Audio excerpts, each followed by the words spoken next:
In this video, I'm going to show you how to install the Moviesy app on your FireStick. Without further ado, let's get started.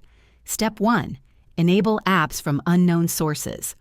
From your FireStick home screen, navigate to Settings, select My Fire TV. Choose Developer Options. Turn on Apps from Unknown Sources. Step 2. Install the Downloader app, return to the home screen and select the search icon. Type Downloader and select it from the list. Click Download to install the app. Step 3. Download and uninstall Moviesy. Open the Downloader app. In the URL field, enter the following link, kaustubhpatangji.github.io/Moviesy. Click. Go to download the Moviesy APK file. Once downloaded, select Install.